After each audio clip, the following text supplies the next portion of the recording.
حضرت عمر کلمہ پڑھنے سے پہلے اس وقت کے جتنے کافران تھے سب سے زیادہ ہمت والے کافر تھے حضرت عمر، سب سے زیادہ طاقت والے کافر تھے۔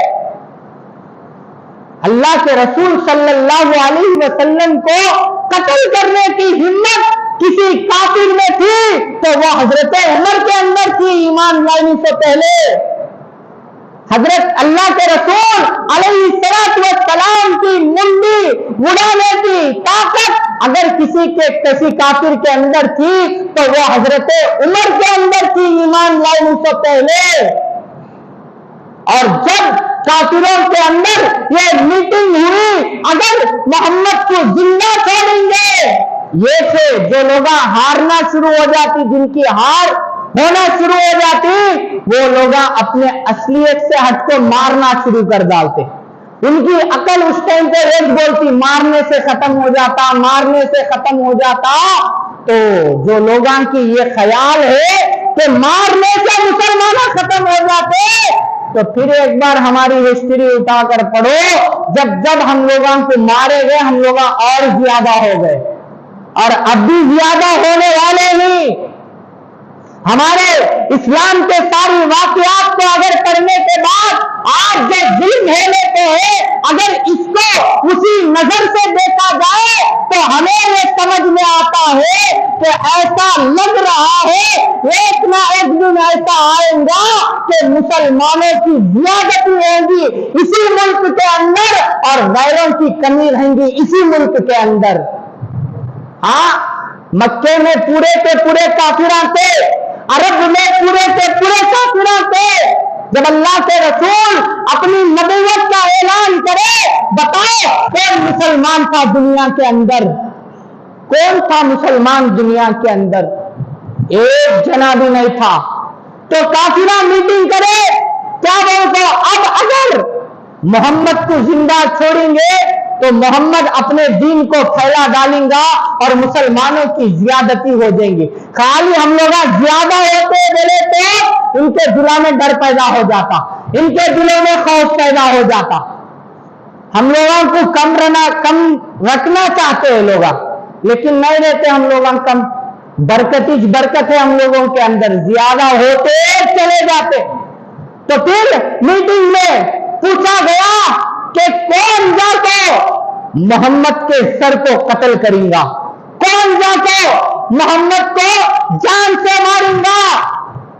جب سب لوگوں سے پوچھا گیا، یہ دوسرے کا منہ دیکھنے کو تھے، لیکن حضرت عمر ایمان لانے سے پہلے عمر اٹھ کو کھڑے ہو گئے، میں محمد کا سر لے لے کا تمہارے سامنے رکھ ڈال تم بول کو حضرت عمر بولے۔ ایمان لانے سے پہلے جب بولے تو ڈیسائیڈ ہو گیا اور مسلمانوں کو بھی معلوم ہو گیا اس وقت کے صحابیوں کو کہ حضرت عمر کا یہ خیال ہے، عمر نے یہ سوچ لیا ہے کہ انہیں ہمارے نبی کا سر قلم کر ڈالیں گا، ہمارے نبی کو قتل کر ڈالیں گا۔ تو پھر صحابہ بھی قابو میں نہیں رہے، صحابہ بھی جذبات میں آ گئے اور اللہ کے رسول علیہ السلام سے صحابہ بولے، یا رسول اللہ، عمر اگر تمہارے دربار کے اندر قدم رکھیں گا تو اس کا ایک قدم تمہارے دربار میں رہیں گا اور ایک قدم دربار کے باہر رہیں گا اور اس کی منڈی زمین پر رہیں گی۔ ہم لوگ بھی خاموش نہیں رہنے والے۔ تو آخر حضرت عمر اللہ کے رسول صلی اللہ علیہ وسلم کو قتل کرنے کے واسطے اپنے گھر سے نکلے، تلوار ہاتھ میں تھی، تو کوئی دوسرا بندہ دیکھو حضرت عمر سے پوچھا، عمر کہاں جا لیتے ہی ننگی تلوار لے لیتے؟ عمر بولے، محمد کو قتل کرنے کے واسطے جالے کو ہوں، ان کا چرچا ذرا زیادہ ہونے کو ہے، ان کی تعداد زیادہ ہونے کو ہے، ہلو مسلمانہ زیادہ ہونے کو ہی، تو اسے ہم لوگ فیصلہ کرے اگر محمد کا سر قتل کر ڈالیں گے تو جتنے لوگ مسلمانہ ہوئیں گے وہ لوگ بھی ایمان کو چھوڑ کر پلٹ کر اپنے دھرم میں آ جائیں گے۔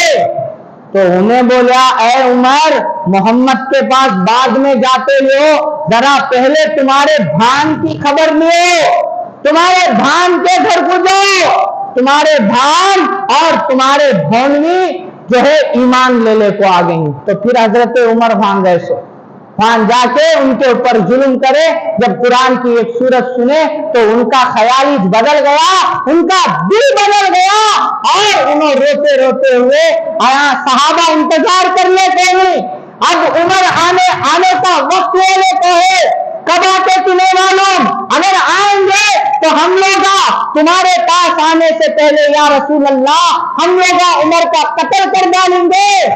تو اللہ کے رسول صحابہ کو بولے اے صحابہ تسلی سے کھڑے ہو کو دیکھو کیا ہونے والا ہے۔ تو دیکھے جو عمر اللہ کے رسول کو قتل کرنے کے واسطے ان کے دربار میں آنا تھا، وہ عمر اپنا خیال بدلنے کو، اپنا ارادہ بدلنے کو اللہ کی رسول کی بارگاہ میں جھکنے کو آلے کو ہی، اور جب آپ کے دربار کے پاس کھڑے ہوئے تو حضرت عمر رضی اللہ تعالی عنہ کی بھان اللہ کے رسول صلی اللہ علیہ وسلم سے بولے ہمارے بھائی کو بھی کلمہ پڑھا کو ایمان والے بنا ڈالو، ایمان کی دولت سے مالا مال کر ڈالو۔ تو اللہ کے رسول علیہ السلام حضرت عمر کو بلائے اور کلمہ پڑھا کے ان کو بھی ایمان کی دولت سے مالا مال کر ڈالے۔